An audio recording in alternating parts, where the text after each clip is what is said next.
Olá, pessoal. No vídeo de hoje, nós vamos pensar um pouco mais sobre um processo que aconteceu na sociedade brasileira em menos de uma década, que foi o processo de polarização. E isso, é claro, não é uma análise política, é uma análise eclesiástica, porque esse processo de polarização afetou de maneira direta, clara, contundente o movimento evangélico do Brasil. E o intuito do vídeo de hoje é procurar compreender como esse processo aconteceu e quais são as evidências do processo de polarização que tem afetado boa parte das igrejas evangélicas no Brasil. Se esse assunto te interessa, então fica comigo até o final para a gente pensar um pouco mais sobre essa importante temática.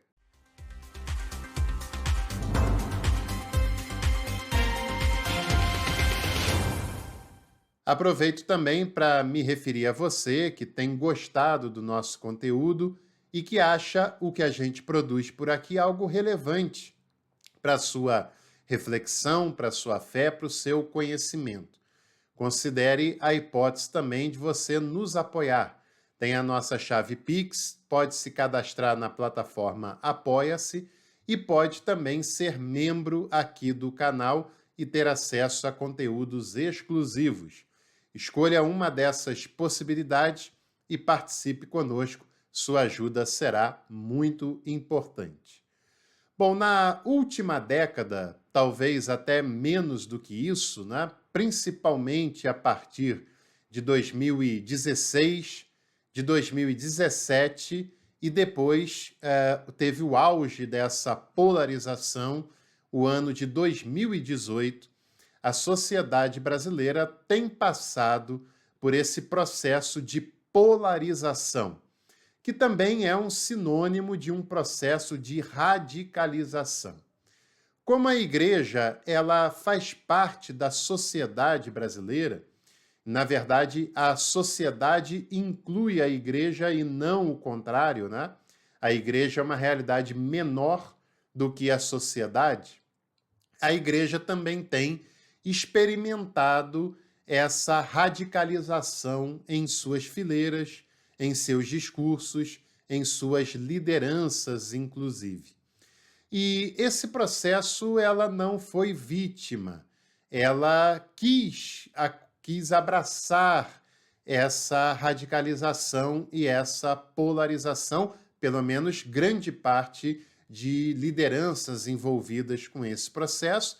É claro que sempre tem aqueles que vão no efeito de manada, né? Estão vendo pessoas indo, teoricamente aquilo dá resultados, dá retorno de pessoas, retorno financeiro, retorno de visibilidade, e acabam indo também, acabam embarcando também nesse cenário e nesse processo. O fato é que nós precisamos entender que o movimento evangélico, embora seja plural, não é algo monolítico, né? Tem várias nuances, tem várias tradições, mas esse movimento ele mudou muito num espaço relativamente pequeno. O movimento evangélico de 30, 20 anos atrás era bem diferente do que ele tem se tornado hoje, né? E isso é preciso pensar, é preciso analisar, e é claro que num único vídeo nós não vamos esgotar todas as possibilidades, mas precisamos lançar aqui alguns pontos que são essenciais para a nossa reflexão. Você já parou para pensar no que é polarização, né? Por exemplo, nós estamos no planeta Terra, é um planeta praticamente esférico, né? E que tem dois polos, o polo norte acima, nas referências mais usadas, e o polo sul abaixo. E polarização é quando há um movimento de deslocamento para os polos. É um movimento em que os centros vão se desabitando, se desequilibrando, e os polos vão sendo, no caso, atraídos para o polo, né? polarização é um processo que atrai para o polo, que puxa o centro em direção a esse polo, por isso se polariza, né? Aquele que era considerado na política o centro, né? O centro democrático, e até na religião, até nas igrejas, o centro, a moderação, a tradição, ela é desequilibrada pelo processo de polarização que vai puxando tudo que está à sua borda, tudo que está ao centro, tudo que está de outro lado para esse polo, né? E no caso do movimento evangélico, é uma polarização de um polo apenas, é uma polarização que tende a puxar tudo para esse lado, e depois eu vou dizer o que pode ser um ponto de equilíbrio num processo de polarização. Para muita gente, no momento em que as coisas estão radicalizadas, uma moderação é necessária. Mas como se fará uma moderação, um diálogo, se essa polarização puxa para si tudo que é centrado, tudo que é moderado, e se muitas pessoas que se radicalizam, uma das primeiras características é perder a capacidade de dialogar com uma pessoa que é considerada diferente. Como essa pessoa dialoga com alguém que ela demoniza, com alguém que ela considera uma pessoa perdida, uma pessoa no erro, né? Então, esse processo ele fica seriamente comprometido e fica seriamente danificado. Até meados dos anos 90, 94, 95, quando há a primeira grande manifestação de radicalização do movimento evangélico no Brasil, que ainda era isolado, ainda era ligado só a um determinado setor, mas que logo outras lideranças compraram a briga daquele setor, que foi o episódio relacionando a Igreja Universal do Reino de Deus com a Rede Globo de televisão, naquela época ali dos anos de 1995, com aquele episódio do bispo chutando a imagem de Nossa Senhora de Aparecida, com as imagens colocadas pelo Jornal Nacional, e aquele processo também de tentativa de desconstrução fez com que uma maior visibilidade fosse lançada em relação àquela igreja que até então nem era tão conhecida assim. O resultado é que aquela igreja se empoderou, adquiriu meios de comunicação em massa, como uma das principais televisões do Brasil, uma das principais emissoras de televisão do Brasil, e logo aquela denominação foi sendo capaz de eleger os seus vereadores, deputados estaduais, deputados federais. Em pouco tempo foi capaz de eleger senador, prefeitos de capitais no Brasil, como no Rio de Janeiro, não muito distante da nossa realidade, e também foi capaz de construir um partido político próprio. E ali é o início desse movimento, que até então era muito possível a gente identificar quais eram as tradições mais representativas do chamado movimento evangélico brasileiro. Era claro que era uma igreja histórica, por exemplo, né? Os luteranos, os anglicanos, com a sua liturgia, com a sua teologia ligada à reforma protestante. De outro lado, haviam as chamadas igrejas, as igrejas tradicionais, né? Que eram também chamadas de evangelicais, e se você deseja um vídeo falando sobre o movimento evangelical, escreva aqui embaixo nos comentários, movimento evangelical, que a gente pensa um pouco mais sobre isso, né? Que eram aquelas denominações que eram moderadas, que eram equilibradas, como o movimento metodista, como os batistas, como os presbiterianos, né? Eles tinham a sua vestimenta clerical. Os metodistas, por exemplo, o púlpito ficava na lateral, porque o lugar central era da Bíblia e a cruz. Os batistas também eram caracterizados pela assembleia que decidia democraticamente os rumos da igreja local.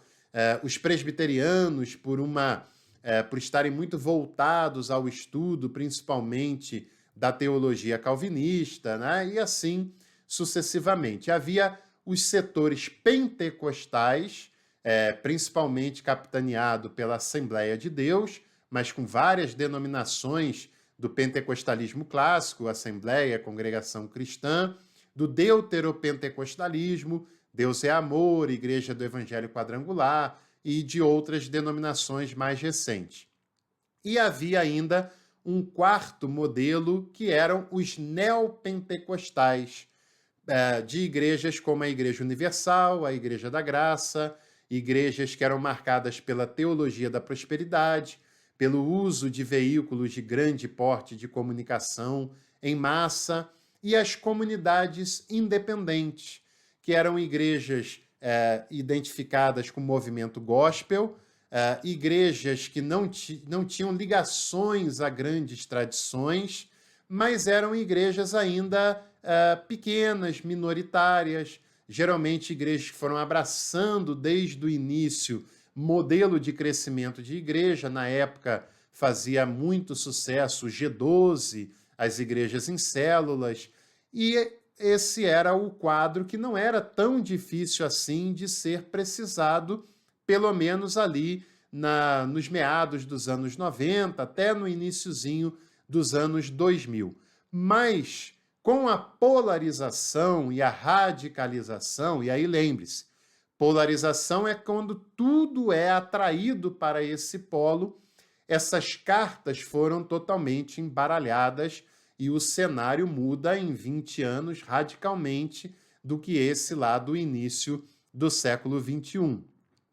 O neopentecostalismo, através das denominações ligadas à teologia da prosperidade, também as comunidades independentes que já abraçavam essa teologia da prosperidade, porque tudo aquilo que baseia-se no crescimento numérico da igreja, financeiro, isso é uma manifestação da teologia da prosperidade, né?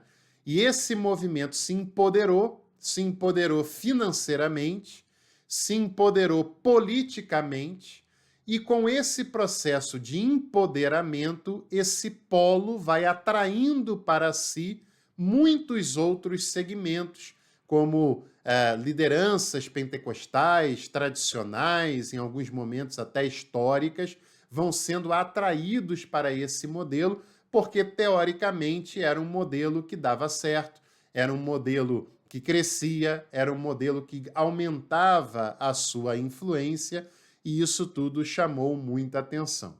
E qual foi o instrumento que esse segmento usa para se empoderar? São as duas irmãs siamesas, a teologia da prosperidade e a sua atualização e a sua radicalização, que é a teologia do domínio. A ideia de que os crentes, que era um pensamento também, uma premissa que já estava presente na teologia da prosperidade. Essa teologia entende que o crente, que a pessoa que crê, ela é uma pessoa que está acima do bem e do mal, que Deus é todo-poderoso, está com ela e que mal nenhum pode lhe chegar, muito menos a pobreza.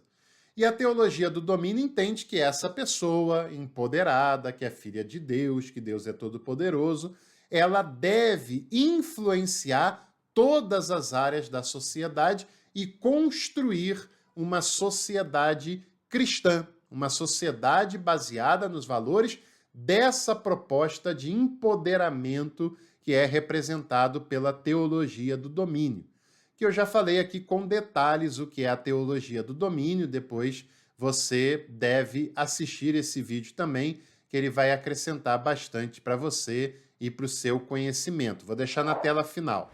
A partir desse momento de empoderamento do neopentecostalismo, as igrejas vão adquirindo canais de televisão, como eu falei, vão adquirindo espaço na mídia, elegendo deputados, elegendo representantes.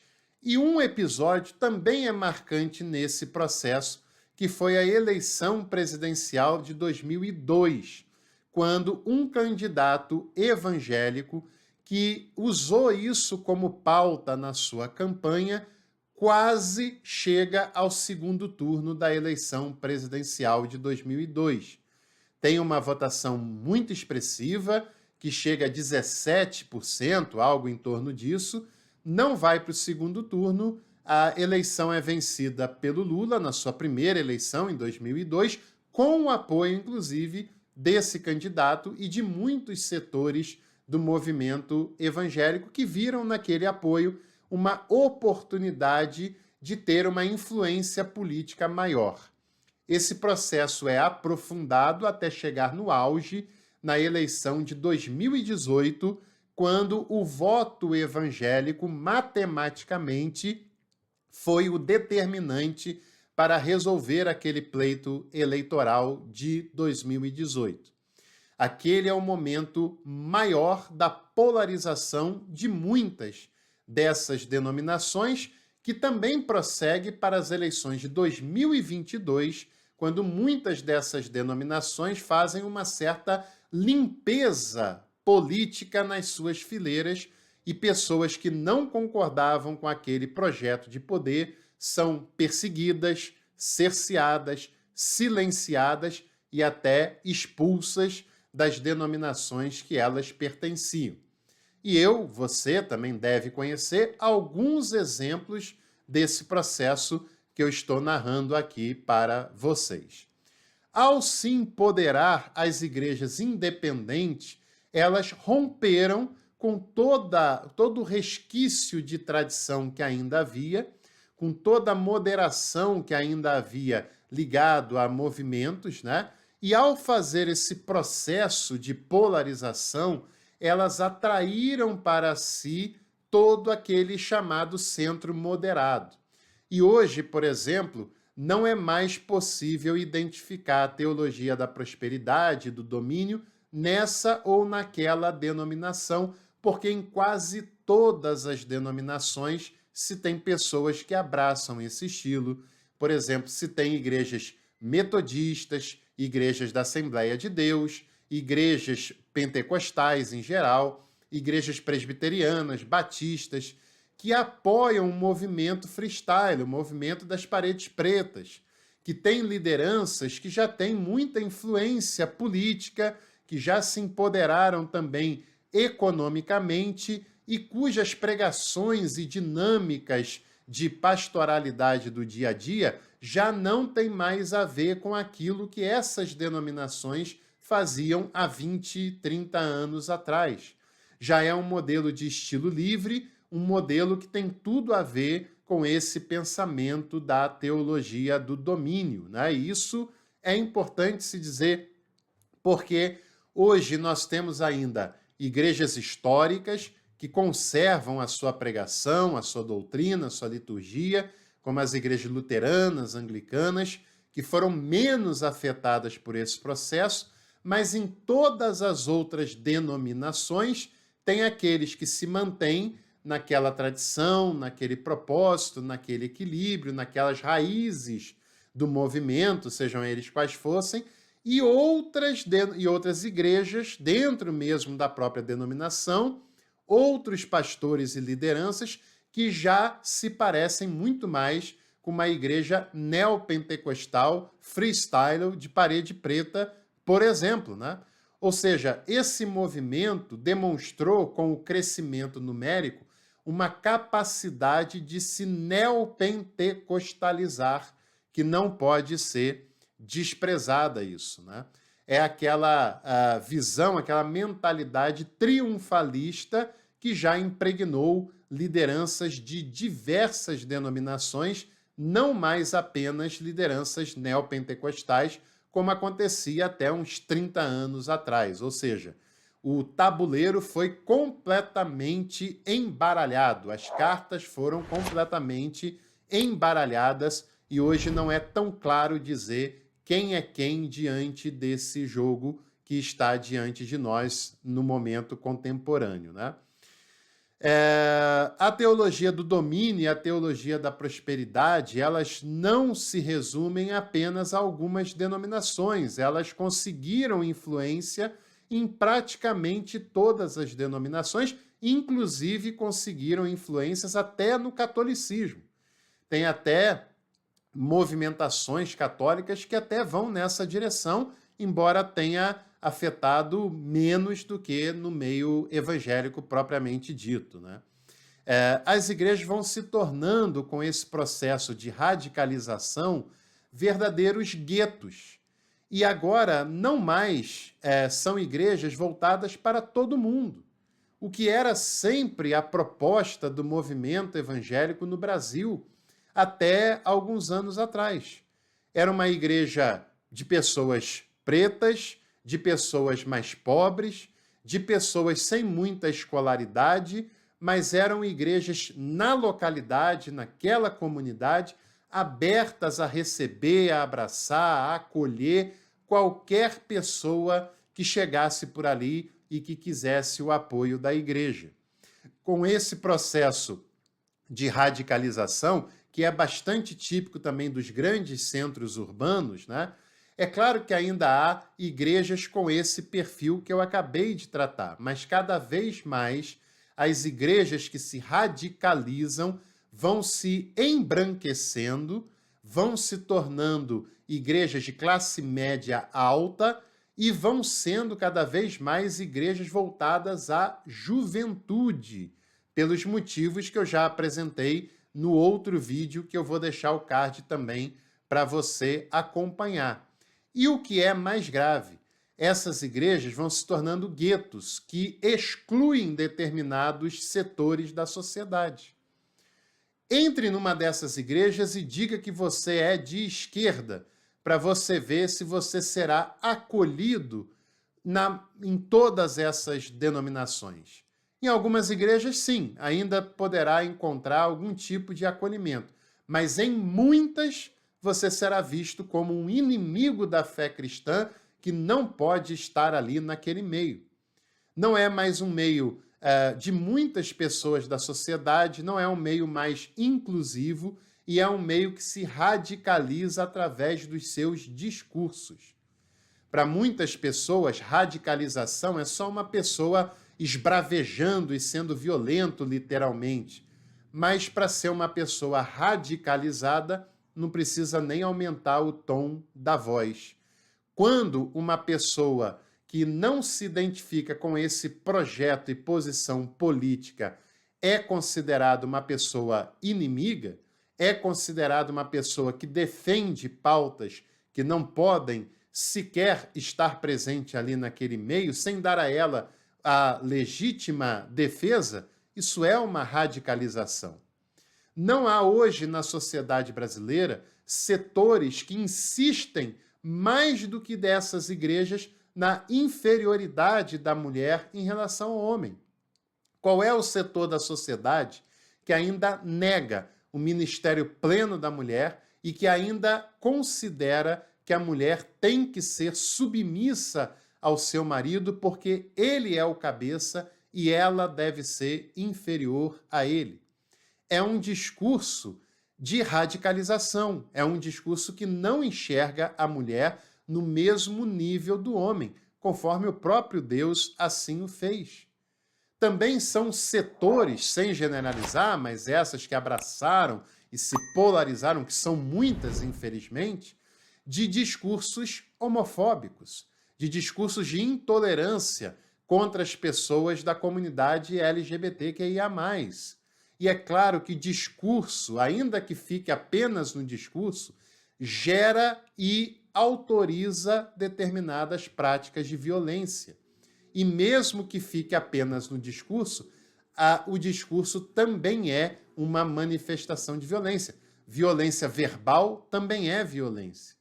E em muitos casos também são setores de intolerância religiosa e política, em que se afirma outras religiões, principalmente as de matriz africana, como tendo origem em algo diabólico, como sendo defensoras de coisas demoníacas. E isso é um discurso de radicalização, um discurso de violência, um discurso de intolerância.